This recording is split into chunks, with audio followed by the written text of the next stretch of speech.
습니다. 요한계시록 제20장 7절에서 15절까지입니다. 천년이 끝나면 사탄은 목에서 풀려나서 땅의 사방에 있는 민족들 곧 곡과 마곡을 미혹하려고 나아갈 것입니다. 그리고 전쟁을 하려고 그들을 모을 것인데 그들의 수는 바다의 모래와 같을 것입니다. 그들은 지면으로 올라와서 성도들의 진과 하나님께서 사랑하시는 도시를 둘러쌌습니다. 그러나 하늘에서 불이 내려와서 그들을 삼켜버렸습니다. 그들을 미혹하던 악마도 불과 유황의 바다로 던져졌는데 그곳은 그 짐승과 거짓 예언자들이 있는 곳입니다. 거기에서 그들은 영원히 밤낮으로 고통을 당할 것입니다. 나는 크고 흰 보좌와 거기에 앉으신 분을 보았습니다. 땅과 하늘이 그 앞에서 사라지고 그 자리마저 찾아볼 수 없었습니다. 나는 또 죽은 사람들이 큰 자나 작은 자나 할 것 없이 다 그 보좌 앞에 서 있는 것을 보았습니다. 그리고 그들을 펴놓고 또 다른 책 하나를 펴놓았는데 그것은 생명의 책이었습니다. 죽은 사람들은 그 책에 기록되어 있는 대로 자기들의 행위대로 심판을 받았습니다. 바다가 그 속에 있는 죽은 사람들을 내놓고 사망과 지옥도 그 속에 있는 죽은 사람들을 내놓았습니다. 그들은 각각 자기들의 행위대로 심판을 받았습니다. 그리고 사망과 지옥이 불바다에 던져졌습니다. 이 불바다가 둘째 사망입니다. 이 생명책에 기록되어 있지 않은 사람은 누구나 다 이 불바다에 던져졌습니다. 이스라엘 사람들이 그 하나님의 예언이 그치고 이제 성전에까지 헬라 문명이, 헬라의 풍습이 마구 침입해 들어올 때 제사장들이 헬라 복장으로 옷을 갈아입고 꽁틀로 이 머리를 장식하는 일이 벌어졌답니다. 그래서 소위 멸망에 가증한 것이 거룩한 자리에 서 있으면 너희는 빨리 피하라 하는 그 귀절이 마치 이루어진 것 같은 그런 긴박감을 느꼈다고 그래요. 그때 일어난 평신도 운동이 뭐냐면 소위 말하는 바리새 운동이었답니다. 그러니까 바리새 운동은 사실은 이스라엘의 신앙을 회복하려는 굉장히 거룩하고 경건한 결단이었습니다. 그런데 그 사람들에게 요구한 것이 뭐냐면 제사장들이 성전에서 지켜야 되는 윤리적인 코드, 행동 강령을 이 시장통 한바닥에서 세상 속에서 그대로 지켜야 된다는 굉장히 엄격한 규정을 요구한 거죠. 그러니까 거룩한 하나님 앞에서 제사장이 정말 정성스럽게 정말 하나님을 대하듯 조심스럽게 하는 그 모든 정결 해식을 세상 한가운데서 하려는 거예요. 그러니까 바리새인들은 굉장히 많은 규정을 지켰다고 그래요. 그런데 그게 사실은 예수님 시대에 오게 되면 이게 실패하거든요. 그래서 예수님 이후에 그 모양의 양식을 채택하면서 초대교회가 만들어 놓은 개념이 하나 있었는데 그게 뭐냐면 중간윤리입니다. 어떤 사람들이 중간이라니까 그냥 대충 가운데 적당히 이렇게 서가는 윤리 내지는 중용의 도를 발휘하는 거 이런 식으로 이해하는 사람도 있는데 여기서 얘기하는 중간윤리라는 건 뭐냐면 우리가 지금 처음 오신 예수님 그리고 다시 오실 예수님 사이에 중간 시대에 살고 있다. 이 중간 시대를 사는 독특한 윤리가 있어야 된다 하는 게 중간 윤리였습니다. 그 윤리는 다시 말하면 종말의 완성에서 살아가야 되는 삶의 모습으로 지금 이 자리에서 살아야 된다 하는 그런 얘기였어요. 그래서 그 가장 대표적인 예가 뭐냐면 아나니아와 삽비라로 여러분들이 기억하시는 부자들이 가진 사람들이 자기 재산을 모두 갖다가 사도들 앞에 발 앞에 내려놓고 그것을 팔아서 모든 사람들이 다 함께 골고루 먹는 그리고 나누는 그런 일들이 벌어진 것이죠. 그게 그렇게 실제로도 오래가지 않았지만 그런 삶의 실천을 통해서 로마 사람들이 식민지 사람들을 압제하고 먹고 입는 것을 가지고 그들의 행동을 장악하려고 하는 그 모든 의도를 밤에 파괴할 수 있었던 그런 것들이 바로 성내전이고 중간윤리였습니다. 내가 종말에는 하나님 앞에 갔을 때는 모든 것들이 사실 그게 필요 없고 정말 예배하고 찬송하고 성도의 거룩한 교제만 있으면 되는데 내가 여기다가 뭘 쌓는 게 뭐 의미가 있겠냐 해가지고 실제적으로 다 팔았죠. 근데 현실은 그렇게 녹록하지 않았던 것 같아요.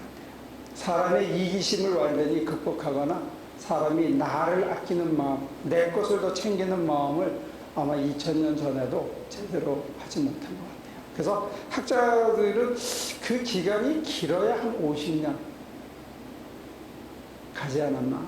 그래서 그게 못한 사람들은 흩어져서 산속에 들어가서 땅굴을 파고 지하 100m, 200m까지 땅을 파가지고 거기서 소위 그 카다쿠메를 건설하고 거기서 이제 제한된 실천을 해보려고 그랬다고 그래요. 근데 여기서 중간윤리라는 것을 장차 이루어질 마지막 날 그때로 미루지 않고 그때의 윤리를 내가 오늘 지금 살아야 된다 하는 맥락에서 그 눈으로 오늘 이 요한계시록을 보면 우리가 깜짝 놀랄 일이 하나 있어요. 그게 뭐냐면 하늘과 땅이 사라진다는 겁니다. 상상할 수 있습니까? 하늘이 사라진대요. 땅이 사라진대요. 그리고 하나님의 보좌도 사라진대요. 그리고 하나님이 우리 가운데 그냥 가득 계신 거예요. 바로 그 순간에는 죽음도 사라진다는 거예요. 사탄도 다 사라진다는 거예요. 오직 고개 숙이지 않은 자들, 그리고 주님이 가신 길을 끝까지 따라온 자들, 그들에 대해서 생명책에 기록된 대로 자기가 한 행위대로 하나님께서 갚아주시고, 그렇지 못한 자들은 다 사라지는 불바다 속에 던져지고 하나님하고 나만 남는, 하나님하고 고개 숙이지 않는 성도들만 남는 그 독특한 상황을 지금 묘사하고 있습니다. 이게 굉장히 어떤 면에서는 무시무시한 장면이고 어떤 면에서는 세상과 나는 관계없고 오직 사랑의 주만 보이는 독특한 신비의 모습이기도 해요. 근데 문제는 뭐냐면 이게 죽은 다음에 이게 장차 먼 훗날 내 얘기가 아니고 초대교회가 붙들고 있는 중간윤리, 중간시대를 사는 우리 그리스도인의 중간윤리라는 측면에서 보면 사실은 이게 오늘 이 자리의 문제고 오늘 지금의 과제이고 내가 지금 여기서 누릴 수 있는 특권이기도 하다는 거예요. 이게 가능할까요? 땅이 다 사라져. 내게 근심을 주고 내게 자랑을 줬던 땅이 내가 쌓고 자라나고 쌓지 못해서 없어서 불안해하던 그 땅의 기반 자체가 사라지는 순간이 온다는 거예요. 그리고 막 쫓아서 막 열정이 솟아서 그것만 있으면 모든 걸 이룰 것 같아서 막 무지개를 쫓듯이 모든 인생을 포기하고 그걸 이루려고 달려가는 그 모든 것들이, 그 환상과 이상들이 어느 순간에 다 사라져 버리고 아무것도 없는, 그런데 그 순간에 하나님만 있어서 그 하나님으로 인해서 내가 존재하는 이유가 확실히 온몸으로 느껴지는 순간이 오는데 그게 바로 지금 이 순간이라는 거예요. 이게 가능할까요? 이걸 요한계시록에서는 새하늘과 새 땅이라고 불렀어요. 그리고 상징하는 것은 저와 여러분들이 그렇게 살아야 되고 그런 땅을 누리고 만들고 가야 된다는 거예요. 이게 지금 굉장히 생소한 얘기처럼 들리는데 사실은 이사야서 제67장에서 이미 예견된 이야기입니다. 보라, 내가 새 것을 만드노니 새하늘과 새 땅을 만들겠다. 하나님의 약속이었어요. 그날이 오면 사자가 풀을 먹고 어린 양과 이리가 함께 뒤놀고 아이들이 서로 뒤엉켜서, 이게 어쩌면 마틴 루터 킹 주니어가 꿈꿨던 그들의 꿈이었는지 모르죠. 백인 아이, 흑인 아이, 노란 아이들이 뒤섞여 노는 하나된 세상. 그리고 서로 네 것 내 것을 쌓기 위해서 남을 짓밟고 올라서는 그것이 사라진 세상. 그 세상은 어디에서 시작되냐면 바로 내 심장 안에서 시작된다는 거예요. 이건 어떤 면에서는 기독교의 환상이고 기독교의 꿈이고 어쩌면 기독교의 현재의 모습인지도 모르겠어요. 이것을 내가 받아들이느냐, 이것을 내가 누리고 사느냐, 그건 어떤 면에서는 저와 여러분들의 결단입니다. 찬송가에는 그런 얘기가 나와 있어요. 세상과 나는 간거롭고 오직 사랑의 주만 보인다. 근데 어제 제가 우리 식구들도 많이 왔는데 지방에서 설교를 부탁을 받아서 설교할 때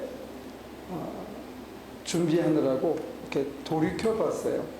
쭉 살아온 날들을 돌이켜 보니까 정말로 감사한 순간, 내 삶에 있어서 정말 감사한 것들이 얼마나 되나 하고 쭉 이렇게 뒤돌아봤더니 은근히 많더라고요. 저도 놀랐어요. 이렇게 감사한 게 예수 믿은 지가 이제 겨우 한 30년, 35년밖에 안 됐는데 그때 뒤돌아보니까 참 정말 감사하다. 어떻게 그 순간을 넘겼을까? 근데 그 감사했던 순간들의 거의 대부분이 그때를 지나는 순간에는 정말로 부끄럽고 너무 힘들고 너무 버거워서 내 힘으로 아무것도 더 이상 할 수 없다라고 생각해서 내가 할 수 있는 게 아무것도 없어서 하나님 앞에 어떤 면에서는 그저 항복하고 하나님이 하시기를 바라고 하나님 외에는 아무도 할 수 없다고 내가 고백할 수밖에 없었던 바로 그 순간. 그래서 어쩔 수 없이 몰려서 모든 것을 포기하고 내려놓을 수밖에 없었던 바로 그 순간. 정말로 현실적으로는 너무 힘겹고 버거웠던 순간이었던 것 같아요. 그 중에 하나가 여기 앉아서 지금 우리가 히터를 틀었는데 밤에 히터를 못 틀었거든요. 겨울에 꽁꽁 뒤집어 쓰고 있으면 얼마나 추운지 몰라요.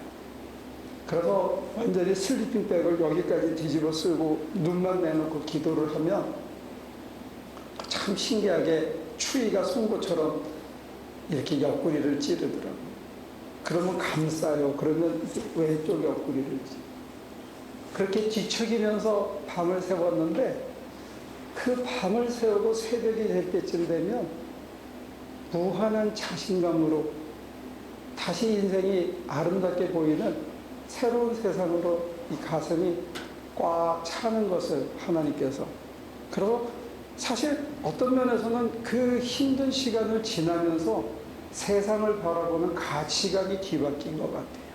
이전에 좋던 것들이 그때는 그렇게 소중하고 그거 없으면 안 되는 거라고 여겼던 것들이 그 밤을 지새우면서 그 밤에 주님 앞에 다시 쓰게 되면 그게 그렇게 없어도 되는 걸로 다 사라지고 그게 다 사라지고 하나님만 내 앞에 내가 하나님 앞에 단둘이 서 있을 때 그 하나님이 제 안으로 들어오면서 살아있음의 충만을 주시는 그런 자리. 그게 뒤돌아보면 오늘 제가 이나와 이 꼴을 하고 이 자리에 서 있을 수 있게 하는 The true foundation of my existence, 저의 어떤 존재의 가장 근본되는 기초가 된 것이 아닌가 그런 생각을 해요.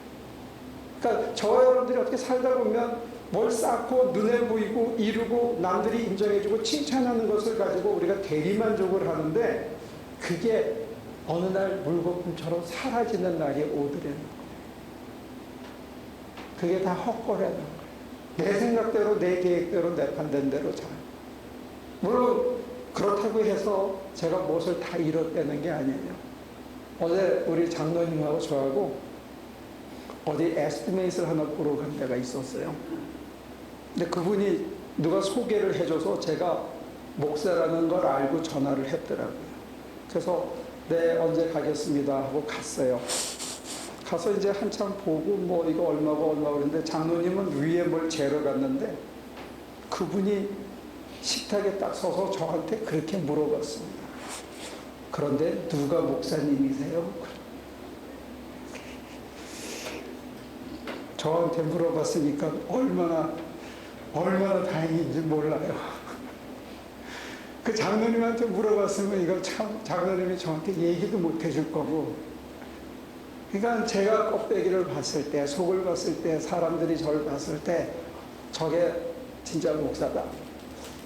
근데 아직 아니죠. 저는 제가 제일 잘 알아요. 여러분들이 뭐라 그러기 전에 제가 제일 잘 알고 낯선 사람들이 더 잘 알아요.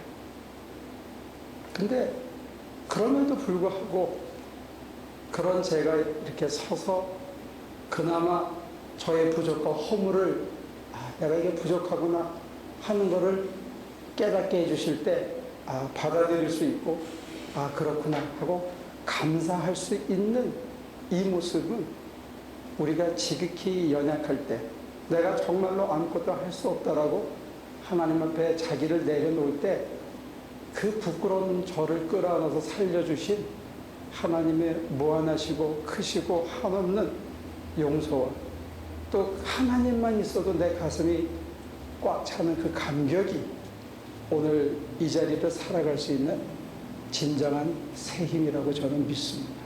그 힘이 있기 때문에 오늘 살아있고 여전히 누가 봐도 누가 목사님이에요? 참 그런 얘기를 들었습니다. 아마 그 사람 눈에는 우리 장로님이 훨씬 더 목사처럼 보였으면 제가 같이 다니니까 잘 알죠. 그러나 오히려 그러기 때문에 사실은 더 감사할 수밖에 없어요. 왜? 이제는 까불지 못하니까. 이제는 내가 마치 뭔가 이룬 것처럼 착각하는 바보짓을 안 하니까.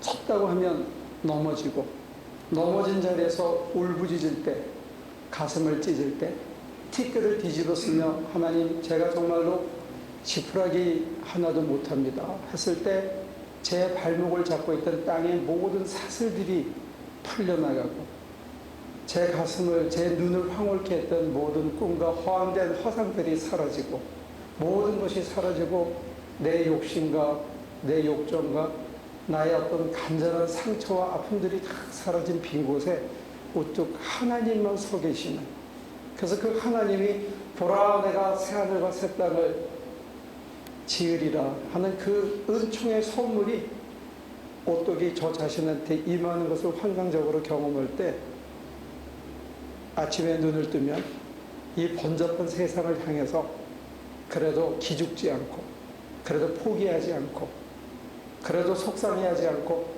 담담하게 하루를 시작할 수 있는 새로운 생명의 힘이 이렇게 여기서부터 올라오고 있다는 기쁜 소식을 여러분들에게 전합니다. 아무쪼록 여러분도 세상과 나는 간 것 없고 이전에 줬던 것들이 다 사라지고 내가 기댈 것이 아무것도 없고 내가 자랑하고 꿈꾸러 쫓던 그 모든 것들이 헛수고로 끝난 그 순간에 저는 여러분들에게 권하고 싶어요. 바로 그 순간에 여러분들의 심령에 가득 차고 여러분들 앞에 옆에 뒤에 온 우주에 편만하신 우리 주님 예수 그리스도를 다시 만나는 가장 선한 기회가 되시기를 주님의 이름으로 축원합니다.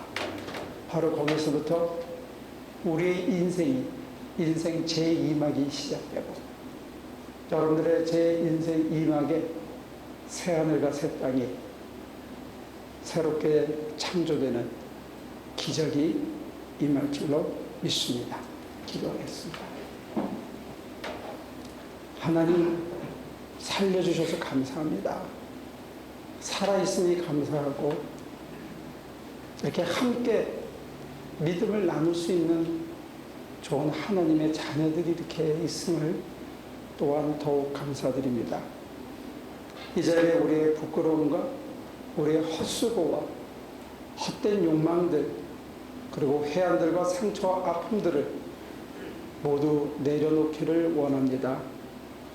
뒤돌아보면 삶의 이곳이 구멍나고 저곳이 부끄러운 수치로 얼룩져 있지만, 그러나 주님이 피를 흘려 그 자리를 가려주시고 또 우리의 죄와 허물을 씻어주시며 당신은 우리를 꼭 끌어안아서 가장 어렵고 힘든 삶의 자리를 지나갈 수 있도록 붙들어 주시는 하나님, 그 하나님의 품성을 보고 배우는 저희가 되게 하시고, 우리가 세상에 아무것도 가진 것이 없고 내세울 것이 없다 하더라도 우리 안에 가득한 주님의 마음을 우리 속에 가득 담고 살아가는 우리 하나교회 모든 식구들이 될 수 있도록 복 내려 주시옵소서. 예수의 이름으로 기도합니다.